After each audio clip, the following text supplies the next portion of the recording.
Vous écoutez Al-Jaysh 3, le journal. Fazia, bonjour. Bonjour Hadja, madame, monsieur, bonjour. Dans son édito du mois, la revue Al-Jaysh dresse le portrait d'une Algérie forte, une armée moderne et professionnelle, une diplomatie offensive et une nation prête à relever tous les défis. Le soutien de l'Algérie aux peuples opprimés réitéré par Ammar Ben Jama à l'ONU. Notre représentant rappelle que le dossier sahraoui est une question de décolonisation et appelle à la reprise des négociations directes entre le Maroc et le Front Polisario.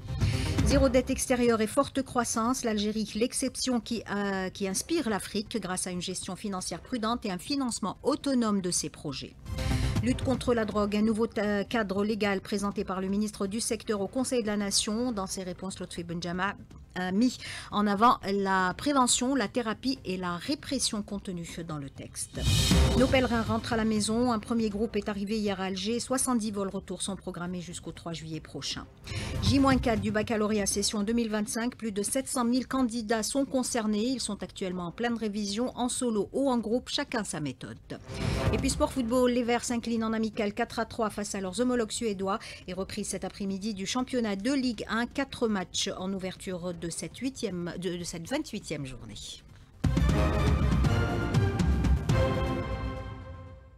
Et on commence avec l'édito de la revue Al-Jaysh dans son numéro de juin.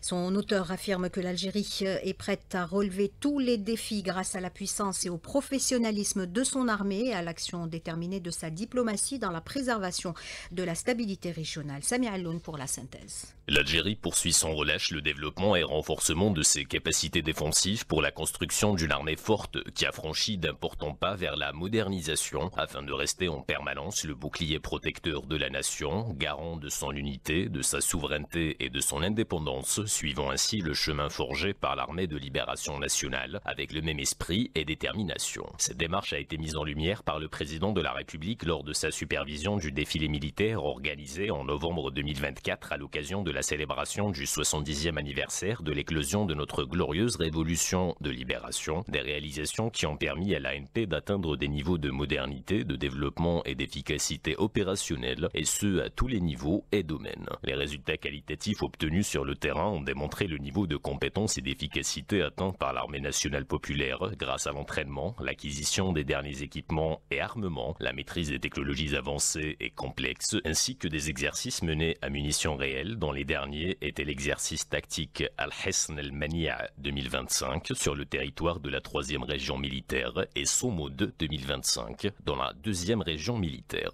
Outre son engagement ferme dans la lutte contre le terrorisme et la criminalité transnationale organisée, l'approche globale de l'Algérie va plus loin en englobant la dimension économique à travers la promotion du développement dans son environnement régional, en apportant une aide humanitaire et financière à travers des projets de développement régional, contribuant à contrecarrer tous les plans visant à saper la sécurité et la stabilité de la région. Conclut la revue Al-Jaysh.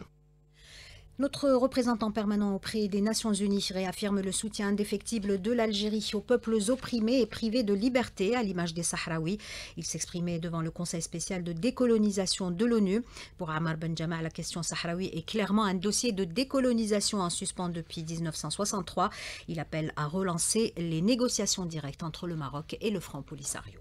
Après 6 décennies de débats à l'Assemblée générale, le référendum d'autodétermination n'a toujours pas eu lieu. Et ce, en dépit de la résolution 2229 qui réaffirme ce droit fondamental. La mission des Nations Unies pour l'organisation du référendum au Sahara occidental, établie il y a près de 4 décennies, peine encore à accomplir son mandat. Nous encourageons le comité des 24 à mobiliser tous ses instruments pour protéger les droits du peuple sahraoui et parachever ce processus de décolonisation. Une seule voie s'ouvre devant nous, la reprise immédiate des négociations directes entre le Maroc et le Front Polisario pour une solution juste et durable garantissant l'autodétermination du peuple du Sahara occidental. La Commission de l'Union africaine salue l'Algérie pour son engagement sur la scène continentale. Son président Mohamed Ali Youssouf a qualifié le rôle de l'Algérie d'essentiel dans la promotion des priorités de l'Afrique. C'était à l'occasion de la remise des lettres de créance du nouvel ambassadeur algérien en Éthiopie. Les deux parties ont souligné leur volonté commune de renforcer la coopération, notamment autour de l'agenda 2063, feuille de route pour une Afrique intégrée et prospère. Et de l'avis des experts de la Banque africaine d'import-export, l'Algérie fait figure d'exception d'exception sur le continent. Son dernier rapport relève que le pays se démarque en ayant zéro dette extérieure grâce à une gestion financière prudente et un financement autonome de ses projets. Pendant que plusieurs pays africains s'enfoncent dans la dette extérieure, l'Algérie fait l'exception et enregistre des avancées honorables. Saluée par sa gestion économique exemplaire, elle fait partie des pays rares du continent à ne pas avoir de dette extérieure, note le rapport de la Banque africaine d'import-export. Une position exceptionnelle rendue possible grâce à une politique économique prudente et un financement des projets par ses propres fonds. En ce qui concerne les indicateurs macroéconomiques, l'Algérie enregistre une croissance de 4,3%, une inflation maîtrisée, une amélioration continue de sa balance commerciale et une balance des paiements excédentaires. Elle est présentée comme un modèle à suivre sur le continent, un pays souverain et libre dans la prise de ses décisions économiques. Le rapport le qualifie d'exception africaine remarquable en matière de gestion de la dette, mais aussi grâce à sa nouvelle vision qui vise à diversifier ses sources de revenus loin de la rente pétrolière. Cette vision est partagée par Ebiakor Jasper Irader, président de l'Alliance panafricaine des PME, qui salue la dynamique de diversification engagée par l'Algérie. Il appelle les acteurs économiques africains à établir des partenariats solides avec les PME algériennes, décrites comme dynamiques et ambitieuses. L'Algérie est ainsi perçue comme une terre d'avenir idéale pour investir dans les secteurs à forte valeur ajoutée. Et les opportunités d'investissement et partenariats africains, il en a justement été question lors des discussions entre le premier responsable de l'énergie, Mohamed Arkab, et le directeur exécutif de l'Africa Finance Corporation, Samaïla Zoubairou. Ce dernier a mis en avant les potentialités dont dispose l'Algérie. L'Algérie est l'une des plus grandes économies d'Afrique avec un PIB de plus de 250 milliards de dollars. Lorsqu'on parle d'investissement, ils sont des plus importants. C'est aussi l'un des plus vastes pays en termes de superficie et il dispose de nombreuses ressources, d'importantes ressources énergétiques, éoliennes, solaires, ainsi que de riches ressources minières, notamment du phosphate. Il y a donc un fort potentiel. Le pays recèle une population jeune et en croissance, l'inflation est faible et des réserves de change pour faciliter l'investissement. En outre, il a su bâtir de solides institutions comme Sonatrach, une des meilleures compagnies du continent. Lutte contre la drogue, le gouvernement revoit sa copie. La nouvelle mouture du projet de loi sur la prévention et répression de l'usage et trafic de drogue met l'accent sur un équilibre entre mesures préventives, accompagnement thérapeutique et actions répressives. Le texte a été présenté hier au Conseil de la Nation. Les questions des sénateurs ont été suivies des réponses du ministre du secteur. Lotfi Boudjma a notamment évoqué les sanctions liées au trafic de drogue via les outils numériques et les mécanismes de protection des lanceurs d'alerte. Ces propos sont recueillis par Sophia Boukacha. L'article 16 bis prévoit une peine allant jusqu'à 10 ans de prison pour toute personne qui promeut volontairement, que ce soit matériellement ou via les différentes plateformes électroniques, des contenus liés à la drogue. La question des incitations financières relève d'une nouvelle culture procédurale. La protection des lanceurs d'alerte est bien prise en charge dans le Code de procédure pénale qui contient plusieurs articles à ce sujet. C'est un mécanisme que le législateur algérien a adopté sans aucune ambiguïté. Justice toujours, le parquet d'Alger révèle que la tentative de suicide de Zarqout Fawzi devant le ministère de la Justice, dont la vidéo a été diffusée sur les réseaux sociaux, n'était pas un acte isolé. L'enquête a mis à jour l'implication d'un groupe criminel organisé qui prévoyait des actes de sabotage en se répartissant les rôles. L'incident visait à semer le trouble et à nuire au fonctionnement des institutions. 5 personnes ont été arrêtées. L'une d'elles réside à l'étranger depuis 2 ans et a des liens avec des mouvements financiers suspects.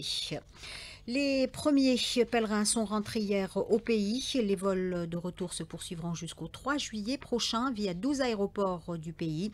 Les autorités ont mobilisé tous les moyens nécessaires pour garantir un accueil dans les meilleures conditions. Hamza Ben Hamouda, PDG d'Air Algérie, au micro de Hassan Chemash. Nous avons mis les moyens qu'il faut. Nous avons programmé des avions gros porteurs dont la capacité est supérieure à 250 passagers. Nous veillerons avec l'équipe dirigeante et nos équipes sur place au niveau des aéroports de Jeddah Médine à assurer les meilleures conditions de sécurité, de sûreté ainsi de confort de nos hadjis. Nous leur souhaitons un bon retour. Nous leur souhaitons un hajj maqboul, Inch'Allah. La situation à Raza toujours aussi catastrophique et l'élan de solidarité avec les Razaouis ne faiblit pas. Oui, à Raza, les centres de distribution d'aide continuent d'être la cible des frappes sionistes. Les Razaouis sont pris au piège en l'espace de 24 heures. Plus de 70 Palestiniens sont tombés en martyrs pour quelques bouchées de nourriture. Manifestations dans le monde, flottilles et caravanes pour briser le blocus imposé par l'entité sioniste à l'enclave. L'élan de solidarité avec les Palestiniens ne faiblit pas. La caravane Assomoud poursuit sa route vers la ville égyptienne de Rafah à la frontière avec Raza. Le Hamas salue l'initiative et l'engagement de l'Algérie et des autres pays maghrébins. Son représentant à Alger, Youssef Hamdan, contacté par Lias Telrini. Cette caravane vers Raza, la martyre, pour accompagner les foules de volontaires venus des pays d'Afrique du Nord et de diverses régions du monde. Ils portent avec eux le poids de la responsabilité et le témoignage de l'histoire face à l'injustice subie par notre peuple à Raza. C'est une population qui rejette l'oppression et souffre de la douleur de leurs frères à Raza. Sans aucun doute, la présence et la participation des Algériens à cette initiative représentent un levier important et une valeur ajoutée à nos efforts, en brisant le mur de l'isolement et en imposant des actions sur le terrain susceptibles d'influencer la réalité et de pousser vers la rupture du blocus, refusant ainsi la marginalisation de Raza. Le Royaume-Uni, l'Australie, le Canada, la Nouvelle-Zélande et la Norvège annoncent avoir imposé des sanctions contre 2 ministres sionistes, les accusant d'incitation à la violence contre les Palestiniens. Donald Trump dépêche plus de soldats à Los Angeles et fait planer la menace d'un état d'urgence. S'il y a une insurrection, je l'invoquerai certainement, a déclaré le président américain à propos d'un éventuel recours à l'Insurrection Act qui confère au président le pouvoir d'utiliser les forces armées dans des missions de maintien de l'ordre sur le territoire américain. Des centaines de militaires supplémentaires du corps des Marines, cette fois, sont face aux manifestations contre les expulsions de migrants. Retour chez nous, la flotte maritime se renforce avec la récupération des navires bloqués à l'étranger. Après 3 ans de saisie au port d'Anvers en Belgique, le navire marchand Sadrata a enfin accosté au port d'Alger. Le navire a immédiatement repris du service. Un deuxième cargo sera récupéré ce mercredi, en attendant le 3e en juillet prochain.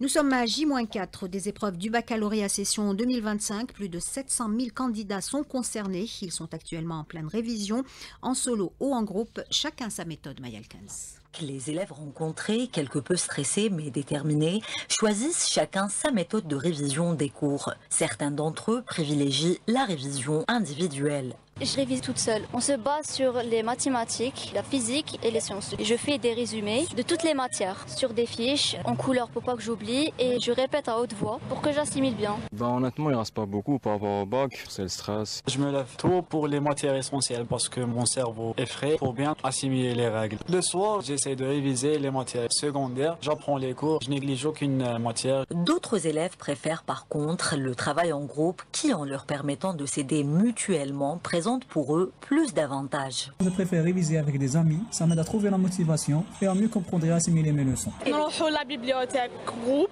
اللي ما يعرفش حاجة يوري الآخر. Par exemple, كاين groupe يعرف maths, au groupe يعرفوا les langues, كاين اللي يعرفوا bien espagnol, français, anglais, كاين non. Donc on partage. Par ailleurs, certains candidats complètent leur révision en optant pour les cours de soutien. نقرا مع صاحبي نديروا لي كو بارتيكولي عند ان بروف شوي يفهمني نحلو دي زيكزومبل. Je me base beaucoup plus à la mécanique, coefficient 7. L'essentiel pour ces candidats est de savoir maximiser les chances de réussite à cet examen en sachant tirer profit de chacune des méthodes choisies ou bien encore en les alternant tour à tour. Ceci pour plus d'efficacité selon les pédagogues. Et en prévision du bac, l'autorité de régulation de l'audiovisuel met en garde les médias contre toute atteinte aux droits des enfants lors de la couverture des examens scolaires. Elle dénonce les interviews de mineurs sans accord parental pendant les épreuves du BEM. L'ANIRA rappelle que ces pratiques sont illégales et alerte sur les risques de diffamation et de cyberharcèlement. Sport football, l'équipe nationale s'est inclinée face à son homologue suédoise 4-3 en match amical disputé hier à Stockholm. Il s'agit du second test amical au programme des Verts en ce mois de juin, après celui remporté jeudi dernier face au Rwanda 2-0. Et puis le championnat national de Ligue 1 reprend ses droits ce mercredi. 4 matchs au programme de cette 28e journée. À partir de 17h, Olympique Arbo, US Biskra, MC Oran, MC El Boyod, AISO Chlef, JS Saoura et USM Khanchla, USM Alger. Ce match se jouera à huis clos. 8h14 sur Alger chaîne 3, c'est la fin de ce journal réalisé par 8h15. Ok, il n'y a pas de souci. 8h15 sur Alger chaîne 3, c'est la fin de ce journal réalisé par Aïssa Abdelrahman. Imad était à la console technique, Nesrine à la régie d'antenne et Yassine au streaming vidéo.